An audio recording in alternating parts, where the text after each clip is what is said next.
તમારો કરાર યાદ કરો પ્રભુ. તમારા દીન દાસોને તર છોડી દેશો નહીં. વિના વિલંબે અમને ન્યાય આપો. તમને નાખનાર પુકાર, એમની પુકાર તમે સાંભળો. પિતા અને પુત્ર અને પવિત્ર આત્માને નામે આ પાવન વિધિના મંગલાચરણ કરીએ. આમેન. આપણા પ્રભુ ઈસુ ખ્રિસ્તની કૃપા, પરમપિતાનો પ્રેમ અને પવિત્ર આત્માનો સાથ તમને સૌને મળતા રહો. ખ્રિસ્ત ઈસુમાં વાલા ભાઈઓ અને બહેનો, માતા ધર્મ સભા આજે સામાન્ય કાળના 19મા અઠવાડિયામાં પ્રવેશ કરે છે. આજે શુભ સંદેશ દ્વારા પ્રભુ ઈસુ અને શુભ સંદેશકાર આપણને બધાને આહ્વાન કરે છે કે આપણો સાચો સાથી, આપણો સાચો રક્ષણહાર એ પ્રભુ છે. પરંતુ જો એની ઉપર આપણે પૂરેપૂરી શ્રદ્ધા રાખીએ તો જીવનની અંદર આપણે બધા ઘણા બધા દુઃખોથી, ઘણી બધી મુશ્કેલીઓમાં અટવાઈ જઈએ છીએ. ત્યારે આપણે પ્રભુને યાદ કરીએ, કારણ કે પ્રભુ જ આપણો એક સાથી, આપણો સર્જનહાર છે. આજે માતા ધર્મસભા રાષ્ટ્રીય યુવા દિન તરીકે ઉજવે છે. રાષ્ટ્રીય યુવા દિન એટલે કે ભારત દિવસ ભારતના માટે, સર્વ યુવાન યુવતીઓ માટે ખાસ દિવસ છે. તો આપણા આ યુવાન યુવતીઓ માટે પણ વિશેષ પ્રાર્થના કરીએ, એમને માટે આ ખ્રિસ્ત યજ્ઞ અર્પણ કરીએ.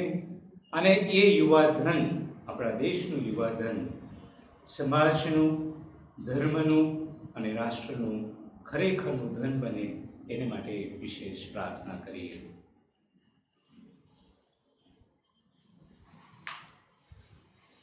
હવે બધા સાથે મળી આપણા પાપોનો ઇકરાર કરીએ. સર્વશક્તિમાન પરમેશ્વર અને આપ સૌની આગળ હું પાપનો ઇકરાર કરું છું. પૂરું કરીને કર્તવ્ય ચૂકીને મન વચન અને કર્મથી મેં અસંખ્ય પાપ કર્યા છે. એ મારો દોષ છે, મારો પોતાનો દોષ છે. એટલે આપણી કુમારી મરિયમ, સર્વજ્ઞ તુલસી સંતો તથા આપ સૌ કરુણાસાગર પ્રભુની મારા માટે માંગણી માંગો. સર્વસમર્થ પરમેશ્વર આપણા પર દયા કરી આપણા પાપ માફ કરો અને આપણને શાશ્વત જીવનના દર્શન કરાવો. આમેન.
દયા કરો, દયા કરો અમારા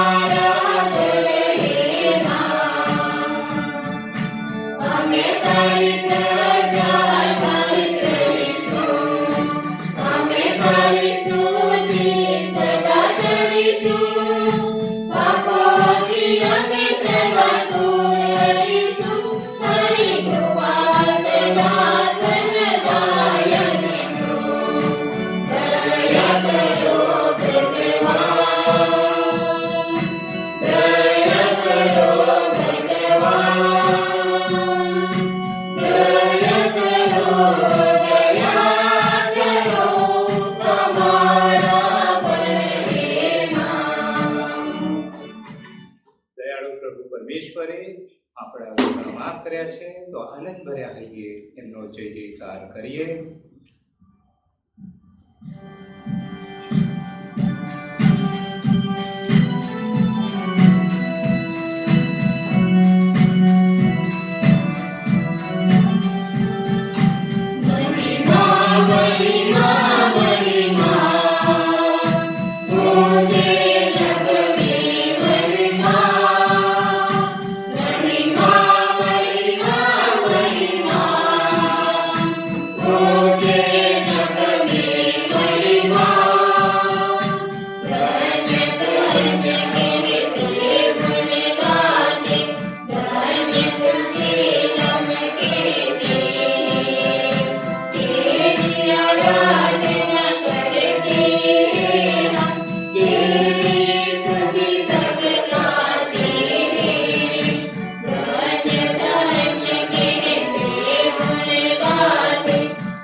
प्रार्थना करिए. हे अशरण शरण, તમારો મધુર શબ્દ સાંભળવા અમારા કાન સરવા કરો. તમને સર્વત્ર વ્યાપી રહેલા જોવા અમારી આંખો ખોલી નાખો. તમારી અંધારી પારખવાની અમને સૂઝ આપો. તમે બોલાવો ત્યાં આવવાની, ને તમે કહો ત્યાં કૂદી પડવાની અમારામાં હિંમત પ્રેરો. જ્યારે જ્યારે ભય અને અવિશ્વાસના વમળો વચ્ચે અમે ફસાઈ જઈએ, ત્યારે તમારો હાથ લંબાવી અમને ઉગારી લો. હર પળે તમારી જીવંત હાજરીનો અનુભવ કરાવી સદા તમારે શરણે રહેવાની ભાવના અમારામાં પ્રગટાવો. આ પ્રાર્થના અમે અમારા પ્રભુ ઈસુ ખ્રિસ્ત દ્વારા કરીએ છીએ. આમેન.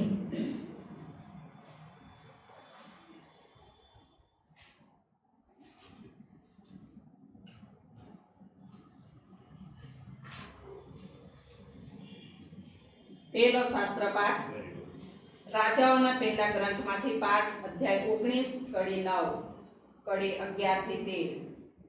પર્વત ઉપર પ્રભુની સમક્ષ ઊભા રહી એક ગુફામાં દાખલ થઈ એલિયાએ રાત ત્યાં વિતાવી. અચાનક એને પ્રભુની વાણી સંભળાઈ, એલિયા, તો અહીં શા માટે આવ્યો છે? એલિયાએ કહ્યું, મને સર્વશક્તિમાન ઈશ્વર પ્રભુ પ્રત્યે અનન્ય ભક્તિ છે એ માટે. ઇઝરાયેલના લોકોએ તારો કરાર ભગાડી દીધો છે અને તારા પૈગંબરોને તલવારથી કાપી નાખ્યા છે. હું એકલો બાકી રહ્યો છું અને તેઓ મારો જીવ લેવા તાકે છે. સામેથી જવાબ આવ્યો, જા અને પર્વત ઉપર પ્રભુની સમક્ષ ઊભો રહે. એ જ વખતે પ્રભુ ત્યાં થઈને જતો હતો. પ્રભુ આવતા પ્રચંડ પવન વાવા લાગ્યો. પર્વતો ફાટી ગયા અને ખડકોના ટુકડા થઈ ગયા. પણ પ્રભુ એ પવનમાં નહોતો. પવન પછી ધરતીકંપ થયો, પણ પ્રભુ કંઈ એ ધરતીકંપમાં નહોતો. ધરતીકંપ પછી અગ્નિ ફાટી નીકળ્યો, પણ પ્રભુ એ અગ્નિમાં નહોતો. અગ્નિ પછી એક ધીમો મરમર અવાજ થયો. એ સાંભળતા જ એલિયાએ પોતાના ઝભ્ભામાંથી મોઢું ઢાંકી દીધું અને બહાર નીકળીને તે ગુફાના બારણા આગળ ઊભો રહ્યો. આ પ્રભુની વાણી છે. તે આપણો આધાર છે.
રોમના ધર્મસાયન સાયન પાઉલના પત્રમાંથી પાઠ અધ્યાય 9 કડી 1 થી 5. શક્ય હોય તો મારા જાત ભાઈઓ ખાતર હું પોતે શ્રાપ વહોરવા તૈયાર છું. ખ્રિસ્તની સાક્ષીએ હું સાચું કહું છું, ખોટું નથી કહેતો. અને પવિત્ર આત્માથી સંચારિત થયેલો મારો અંતરાત્મા સાક્ષી પૂરે છે કે હું ભારે શોકમાં છું અને મારા અંતરમાં નિરંતર વેદના થયા કરે છે. શક્ય હોય તો હું તો એમ પણ ઈચ્છું છું કે મારા બંધુઓ ખાતર લોહીની દ્રષ્ટિએ જેઓ મારા જાત ભાઈઓ છે તેમને ખાતર હું પોતે શ્રાપ વહોરીને ખ્રિસ્તી અલગ થઈ જાઉં. તેઓ ઇસ્રાયેલીઓ છે, એમને જ ઈશ્વરે પુત્રપદ બક્ષ્યો હતું. એમની વચ્ચે તેણે પોતાના મહિમા સાથે વાસ કર્યો હતો. કરારો એમની સાથે જ કર્યા હતા. નિયમ સંહિતા પણ એમને આપી હતી અને પૂજા વિધિઓ અને વચનો પણ એમને જ સોંપ્યા હતા. તેઓ જ આદિ પુરુષોના વંશજ છે અને લોહીની દ્રષ્ટિએ જોઈએ તો ખ્રિસ્ત પણ એમના જ વંશના છે. તે સર્વોપરી પરમેશ્વરનો યુગો યુગ જય જયકાર થતો રહો. તથાસ્તુ. આ પ્રભુની વાણી છે. તે આપણો આધાર છે.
પ્રભુ તમારા અંતરમાં વસો.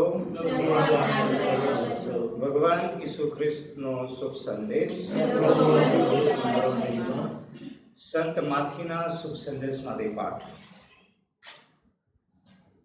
ઈસુએ શિષ્યોને હોડીમાં બેસાડીને પોતાની આગળ સામે કાંઠે મોકલી દીધા અને પોતે લોકોને વિદાય કરવા રોકાયા. લોકોને વિદાય કર્યા પછી ઈસુ પ્રાર્થના કરવા માટે પર્વત ઉપર એકલા ચાલ્યા ગયા. સાંજ પડી અને હજી તેઓ એકલા જ હતા. હોડી તો ક્યારની કિનારાથી ખાસ્સી દૂર પહોંચી ગઈ હતી અને સામા પવનમાં મોજાની થપાટો ખાતી હતી.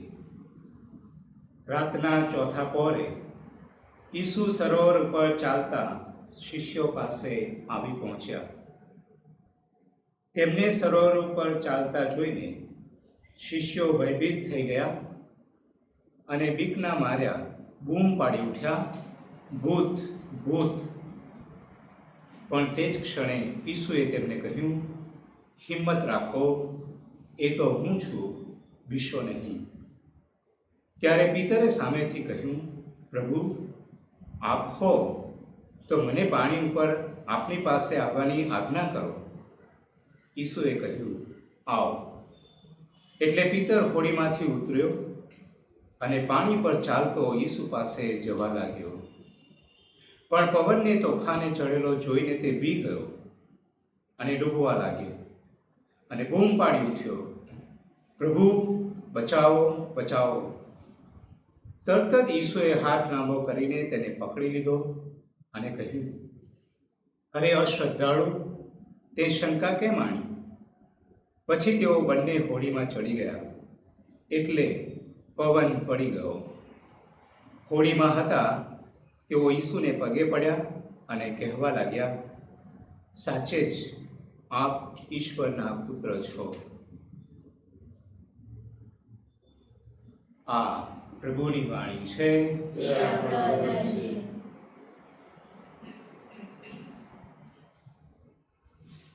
એક જ્ઞાની ગુરુ હતા અને આ ગુરુને સાંભળવા માટે આજુબાજુના પ્રદેશમાંથી, આજુબાજુના ગામમાંથી ઘણા બધા લોકો એમના આશ્રમમાં જતા હતા. અને આ જ્ઞાની ગુરુ ઘણા સુંદર બોધ, ઘણા સુંદર ભાષણો આપતા હતા. આ બધા વ્યક્તિઓમાં, આ બધા શ્રોતાઓમાં એક નાની છોકરી પણ ગામડેથી આવતી હતી. ઘણીવાર એમની માટે દૂધ પણ લઈ આવતી હતી. આ છોકરીનું ઘર આશ્રમ, આશ્રમની સામે નદી અને નદીની પેલે પાર હતું. એટલે રોજ એ ગુરુને સાંભળવા માટે ભક્તો હોડીમાં થઈને, હોડીમાં બેસીને આવતા. આ છોકરી પણ હોડીમાં બેસીને આવતી હતી. ઘણીવાર છોકરી મોડી પડતી હતી. એકવાર સાધુ ગરમ થઈને આ છોકરીને ધમકાવી નાખી કે બધા લોકો હોડીમાં બેસીને જ બોધ સાંભળવા માટે આવે છે અને તું કેમ હંમેશા મોડી આવે છે. બીજો દિવસ થયો, છોકરી નદી કિનારે આવે છે અને પેલી હોડી કિનારો છોડીને થોડી દૂર જતી રહી છે. પેલી છોકરીને દુઃખ લાગે છે ને છોકરી બૂમ પાડે છે, એ હોડીવાળા ભાઈ, તું પાછો આવીને મને લઈ જા. પેલો હોડીવાળો ભાઈ કહે છે કે ના, મારાથી હવે પાછું ન અવાય, તું પછી બીજી હોડીમાં આવજે. આ છોકરીને બહુ દુઃખ લાગે છે. થોડી ક્ષણો શાંત રહીને મનમાં વિચાર કરે છે અને પછી મનમાં ને મનમાં પ્રભુના નામનું રટણ કરતા કરતા નદીમાં ચાલવાનું શરૂ કરે છે. પેલા ભક્તો પહોંચી ગયા છે. એમની પાછળ પાછળ આ છોકરી પણ ગુરુની પાસે આશ્રમમાં પહોંચી જાય છે. ગુરુને આશ્ચર્ય થાય છે કે આ બધા લોકો હોડીમાં થઈને આવ્યા, હોડીમાં બેસીને આવ્યા, અને આ છોકરી કેવી રીતે આવી? ગુરુએ પ્રશ્ન કર્યો છોકરીને કે કેવી રીતે તું આવી? તો છોકરી કહે છે કે હું ભગવાનનું, હોડી ચૂકી ગઈ, પરંતુ ભગવાનનું નામ રટન કરતા કરતા નદીમાં ચાલતા આવી. પેલા ગુરુને પણ આશ્ચર્ય થયું કે લાવને હું પણ અખતરો કરી દઉં. ગુરુ છોકરીની સાથે નદીએ જાય છે. નદીએ જઈને એ પણ કે ભગવાનનું નામનું રટણ કરતા કરતા નદીમાં ચાલવાનો પ્રયત્ન કરે છે. પરંતુ એ ગુરુ પાણીમાં ડૂબવા માંડે છે. ત્યારે છોકરી બહુ સુંદર કહે છે ગુરુજીને કે ગુરુજી, ફક્ત ઈશ્વરનું નામ રટણ કરવાથી આપણો ઉદ્ધાર થતો નથી. ફક્ત ઈશ્વરનું નામ લેવાથી નદી પસાર થઈ જવાતું નથી, પરંતુ એ નામમાં, એ ઈશ્વરમાં તમારે ગજબની શ્રદ્ધા રાખવી પડે. ખ્રિસ્તી સુમાં વાલા ભાઈ અને બહેનો, આજનો શુભ સંદેશ અને શુભ સંદેશકાર આપણને શ્રદ્ધા વિશે જણાવવા માંગે છે. ઈસુ પેલો ચમત્કાર કર્યા પછી, લોકોને જમાડ્યા પછી ખૂબ થાકી ગયેલા છે, એટલે એમને એકાંત જોઈએ છે. તો એ એકાંત શોધવા માટે પોતાના શિષ્યોને પણ લઈ જવા માંગે છે. એટલે લોકોથી અલગ થવા માટે લોકોને કહે છે તમે જાઓ, અને શિષ્યોને પણ હોડીમાં બેસાડીને કહે છે તમે નીકળો, હું આવું છું. અને શિષ્યો ઈસુ પ્રાર્થના કરવા માટે જાય છે. પ્રાર્થના કરીને એ પાછા આવે છે. રાત થઈ ગઈ છે, શિષ્યો નીકળી ગયા છે. એટલે ઈસુ પાણી ઉપર ચાલતા ચાલતા પોતાના શિષ્યોની પાસે પહોંચે છે. પેલા શિષ્યો આ વ્યક્તિને જોઈને, પાણી ઉપરના આ વ્યક્તિને જોઈને એમને બીક લાગે છે, એમને લાગે છે કે આ ભૂત છે અને ગભરાઈ જાય છે.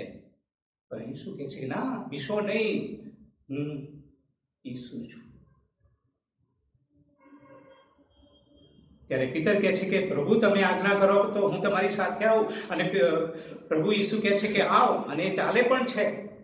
પરંતુ એ પવન, વાવાઝોડું જોઈને, મોજા જોઈને પિતર ગભરાઈ જાય છે અને ડૂબવા લાગે છે. ત્યારે ઈસુની સામે નજર કરે છે, અને નજર કરે છે ત્યારે ઈસુ પોતાનો હાથ એને લાંબો કરે છે, એને બચાવી લે છે. બહુ સુંદર ચિત્ર છે. પિતર ઈસુની તરફ જુએ છે અને ઈસુ પોતાનો હાથ એને આપે છે. બરા ભાઈઓ અને બહેનો, આપણું જીવન પણ સંઘર્ષોથી ભરેલું છે. આપણું જીવન મુશ્કેલીઓ, હાડમારીથી ભરેલું છે, દુઃખોથી ભરેલું છે. કોઈ પણ માણસ આ દુઃખોથી બાકાત નથી, આ મુશ્કેલીઓથી બાકાત નથી. ત્યારે વાલા ભાઈઓ અને બહેનો, આપણે પ્રશ્ન કરવાનો છે કે આવી મુશ્કેલીમાં, આવા વિડંબણામાં, આવા દુઃખોમાં જ્યારે આપણે આવી જઈએ ત્યારે આપણે કોની પાસે જઈએ છીએ? ચોપડી ઉથલાવા તો બેસતા નથી ને, કઈ બુદ્ધ કે એની પાસે, બાબા પાસે તો જતા નથી ને. વિચાર કરવાનો છે, કોની પાસે જઈએ છીએ? આજના શુભ સંદેશમાં જોઈએ છે કે પિતર ઈસુની પાસે જાય છે, ઈસુને જુએ છે અને પોતાનો ઉદ્ધાર થઈ જાય છે, એનું જીવન બચી જાય છે. આ એક વાત પણ ચોક્કસ છે કે જ્યારે બધા પ્રકારની બીમારીઓ, બધા પ્રકારની મુશ્કેલીઓ, બધા પ્રકારના દુઃખ આવે ત્યારે બધા જ માટે આપણે ઈશ્વરની પાસે પહોંચી જઈએ એ પણ વ્યાજબી નથી. આપણે જોવું પડે કે મારાથી આ દુઃખ, કે મારાથી આ મુશ્કેલી, મારાથી આ ચિંતા જો મારાથી જઈ શકતી હોય, મારા પુરુષાર્થથી, તો આપણે પ્રયત્ન કરવો પડે. દરેક બાબતમાં ઈશ્વર પાસે પહોંચી જવાની જરૂર નથી. ઈશ્વરે તને કૃપા આપી છે, ઈશ્વરે તને શક્તિ આપી છે, ઈશ્વરે તને જ્ઞાન આપ્યું છે, એનો ઉપયોગ કર, પુરુષાર્થ કર. અને એનાથી ન થતું હોય ત્યારે પ્રભુ પાસે જા, તો ચોક્કસ પ્રભુ તને મદદ કરશે. જ્યારે માનવી કશું કરી શકતો નથી, એવી વિડંબણામાં આવી જાય છે, એવી ક્ષણોમાં આવી જાય છે, એવા સમયમાં આવી જાય છે જ્યારે એ કશું કરી શકતો નથી, ત્યારે ચોક્કસ એ પ્રભુની પાસે જાય તો પ્રભુ એને મદદ કરે છે. આજે આપણા જીવનની અંદર જોઈએ તો આપણા સંબંધોની અંદર સંઘર્ષ છે. મા બાપ અને છોકરા વચ્ચે સંઘર્ષ ચાલે છે. આ નવી પેઢી જૂની પેઢીને સમજી શકતી નથી, જૂની પેઢી નવી પેઢીને સમજી શકતી નથી. સંઘર્ષ ચાલે છે, બંને વચ્ચે અંતર મોટું થતું જાય છે.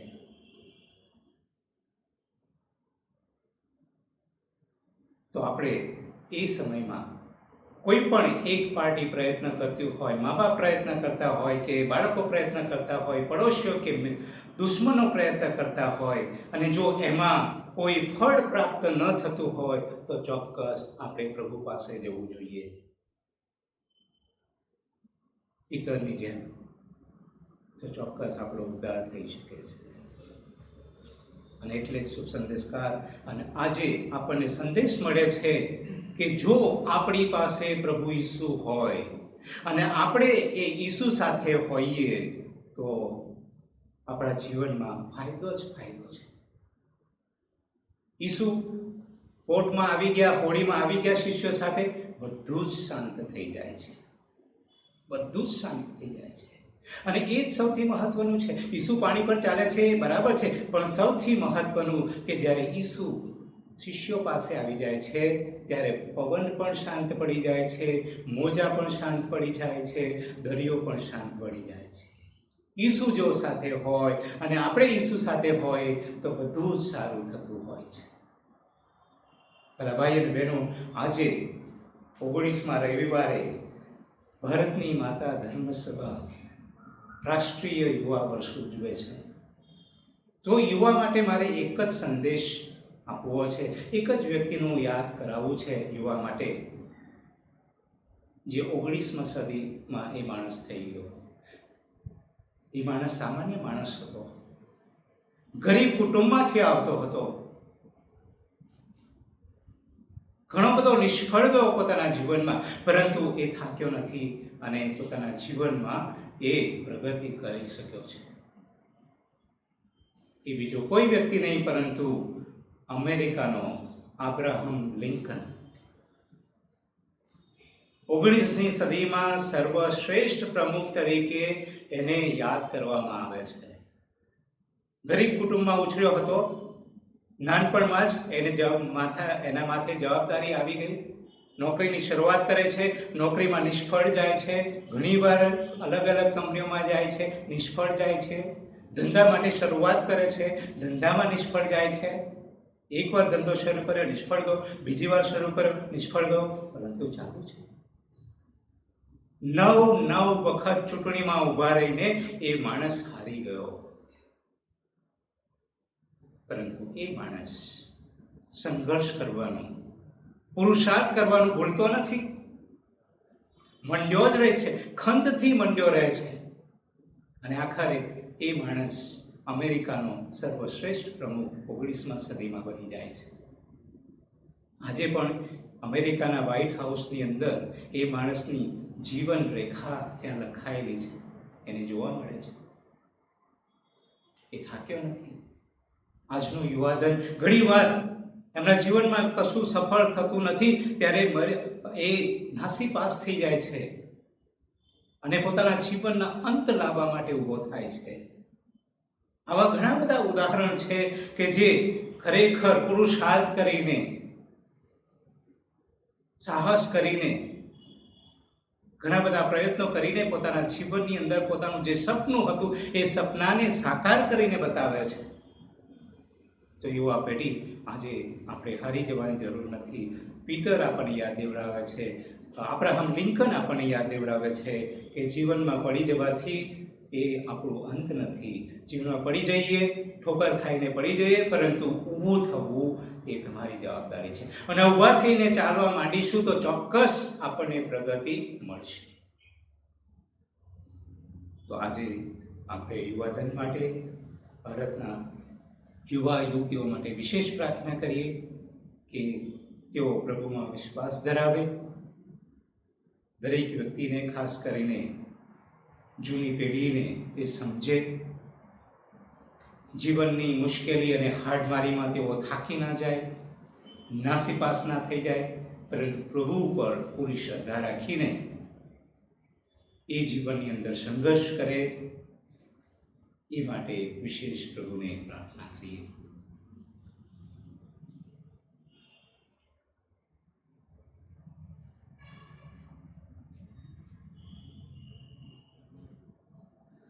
હવે બધા સાથે મળી આપણી શ્રદ્ધાની ઘોષણા કરીએ. અમે શ્રદ્ધા રાખીએ છીએ તે પરમપિતા છે, તે સર્વસમર્થ છે, તે સર્વ સૃષ્ટિના સર્જનહાર છે. તેમના એકમાત્ર પુત્ર અમારા પ્રભુ ઈસુ ખ્રિસ્તમાં અમે શ્રદ્ધા રાખીએ છીએ.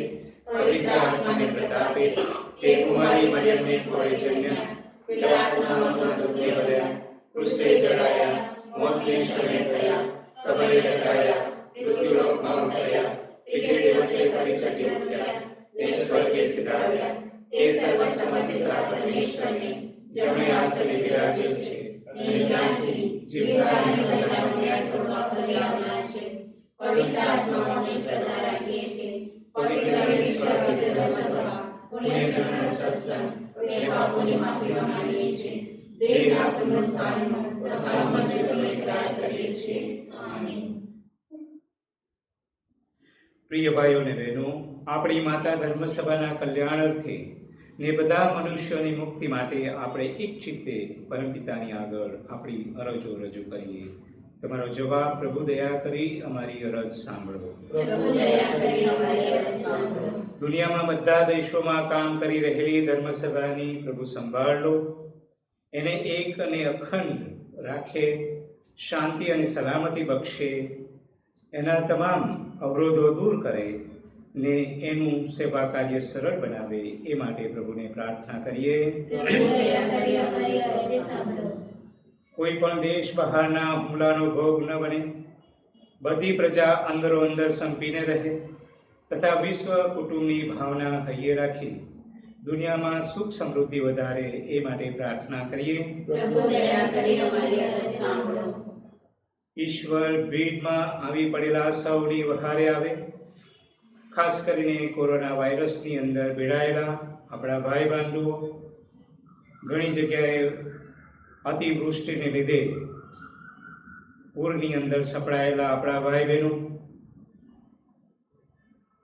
અને અલગ અલગ માંદગી વેઠી રહેલા સર્વ ભાઈ બહેનોને યાદ કરીએ.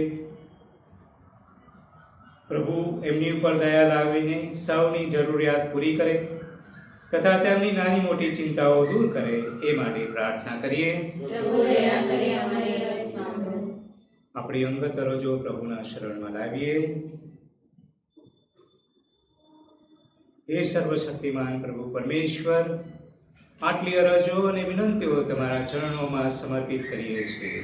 એ સર્વને આશીર્વાદિત કરવાની કૃપા કરો. આ પ્રાર્થના અમે અમારા પ્રભુ ઈસુ ખ્રિસ્ત દ્વારા કરીએ છીએ. આમીન. અર્પણ.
મિત્રો, મારો ને તમારો યજ્ઞ સર્વ સમર્પિતા પરમેશ્વર સ્વીકારે એ માટે પ્રાર્થના કરીએ.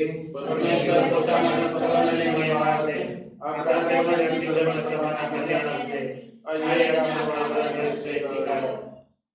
હે પ્રભુ, તમારા ઉદ્ધાર હાથે તમે અમને જે કંઈ આપ્યું છે તે જ નૈવેદ્ય રૂપે તમારે ચરણે ધરીએ છીએ. એનો સ્વીકાર કરો અને પ્રસન્ન થાઓ. તમારી દિવ્ય શક્તિ પ્રગટ કરો ને અમારી મુક્તિના બાથામાં એને પલટાવી દો. આ પ્રાર્થના અમે અમારા પ્રભુ ઈસુ ખ્રિસ્ત દ્વારા કરીએ છીએ.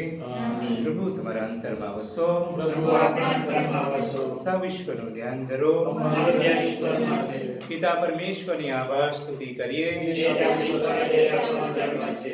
અમારો પરમ ધર્મ ને પરમ કર્તવ્ય, અમારી મુક્તિ ને અમારો આનંદ તમારી અખંડ આભાર સ્તુતિ કરવામાં સદંતર પડે છે. હે પ્રભુ, પાવન પિતા, સર્વસમર્થ સનાતન પરમેશ્વર, આભાર દર્શન અમે અમારા પ્રભુ ઈસુ ખ્રિસ્ત દ્વારા કરીએ છીએ. પ્રેમ ભીના હૃદયે એમના બલિદાનનું અમે સ્મરણ કરીએ છીએ. પૂરી શ્રદ્ધાથી એમના નવજીવનની સાક્ષી પૂરીએ છીએ. આશા ભર્યા અંતરે એમના મહિમાબંધ પુનરાગમનની પ્રતીક્ષા કરીએ છીએ ને સ્વર્ગના મંગળ દરબારના દેવદૂત અને સંતો, ધરતીને પુણ્ય બનાવનાર સિદ્ધાત્માઓ અને આખા ચરાચર સૃષ્ટિ મંડળ સાથે અમે નિત્ય તમારી સ્તુતિ કરતા રહીએ છીએ.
પવિત્રતા તમારું નામ છે પ્રભુ. પવિત્રતાના તમે અનંત સ્ત્રોત છો.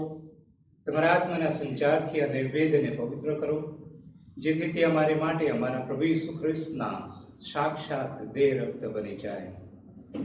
પૂરા દિલથી અમારે ખાતર મોતને ભેટવા ગયા તે વેળાએ તેમણે રોટલી લીધી, તમારી આભાર સ્તુતિ ઉચ્ચારીને રોટલીના ટુકડા કરી શિષ્યોને આપતા કહ્યું, લો, તમે બધા આમાંથી ખાઓ. અમારું શરીર છે એ તમારી ખાતર અર્પણ થનાર છે.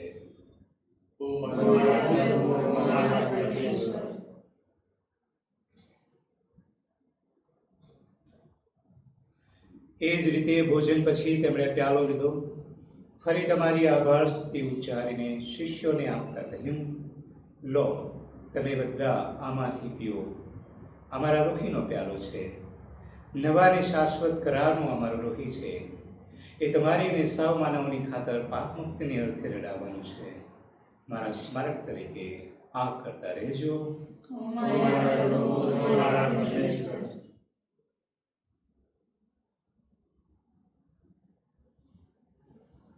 આ આપણી ધર્મશ્રદ્ધાનું મહાન રહસ્ય છે.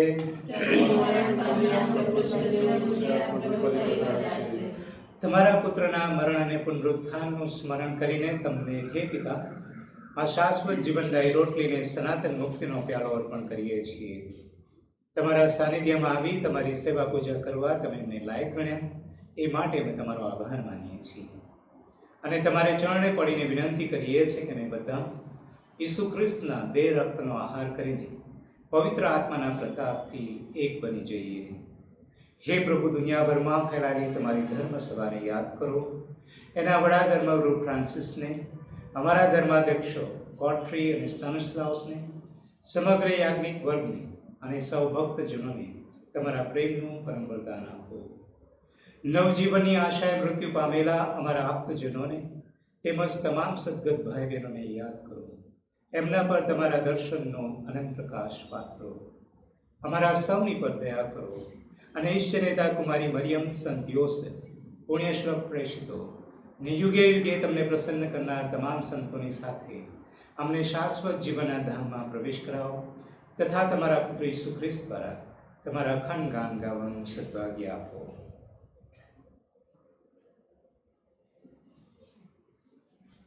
ઈસુ ખ્રિસ્ત દ્વારા તેમની સાથે ને તમને પ્રતાપે તમને હે પરમ પિતા પવિત્ર આત્મા સાથેની પુણ્ય એકતામાં સદા સર્વદા માન અને મહિમા મળતા રહે છે.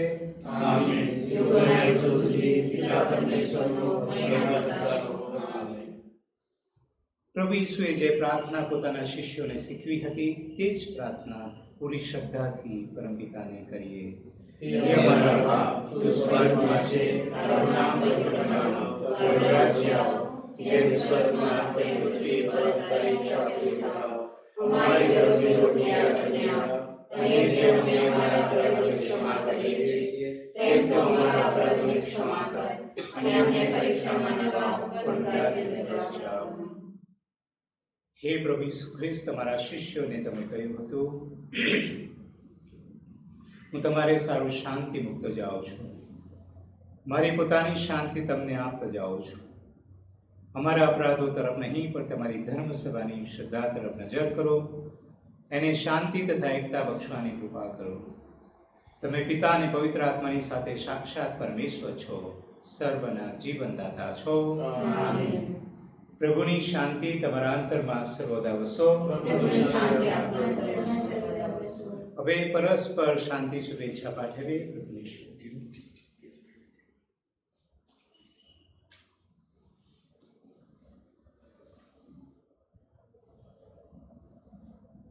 પ્રભુ ઈસુના દેહ રક્ત એક થતા આપણા સૌનું અનંત કલ્યાણ થાવ. બલિદાન મૂર્તિદાર પ્રભુ, તમે સર્વદા માફીનાર છો. અમારા પર દયા કરો. બલિદાન મૂર્તિદાર પ્રભુ, તમે સર્વદા માફીનાર છો. અમારા પર દયા કરો. બલિદાન મૂર્તિદાર પ્રભુ, તમે સર્વદા માફીનાર છો. તમારી શાંતિ અમને આપો. પ્રભુ ભોજનમાં આવવાનું આપણને સૌને આમંત્રણ મળ્યું છે. આપણે સૌ સદભાગી છીએ.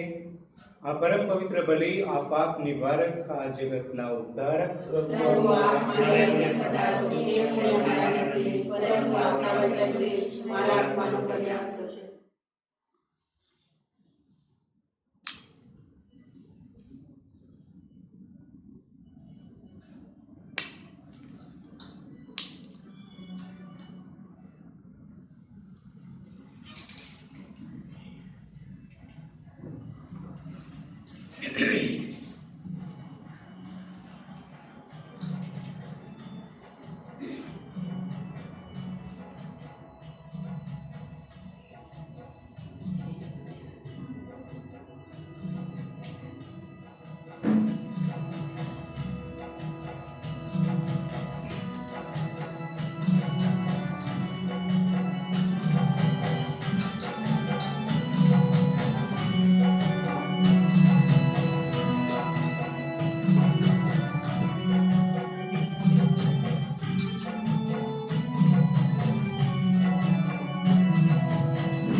પ્રાર્થના કરીએ. હે ભગવાન, તમારો પ્રસાદ પામ્યા પછી અમે પ્રાર્થના કરીએ છીએ, સાચી મુક્તિનો અમને અનુભવ કરાવો. અમે સત્યને માર્ગે મક્કમપણે આગળ વધતા રહીએ એવું બળ અમને આપો. આ પ્રાર્થના અમે અમારા પ્રભુ ઈસુ ખ્રિસ્ત દ્વારા કરીએ છીએ. આમેન. પ્રભુ તમારા અંતરમાં વસો. પ્રભુ આપના અંતરમાં વસો. સર્વસમર્થ પરમેશ્વર પિતા અને પુત્ર અને પવિત્ર આત્માનો આશીર્વાદ તમારા પર ઉતરો. આમેન. ઈશ્વરનો આદેશ લઈ પ્રેમ અને શાંતિને પંથે જઈએ. ઈશ્વરનો આભાર.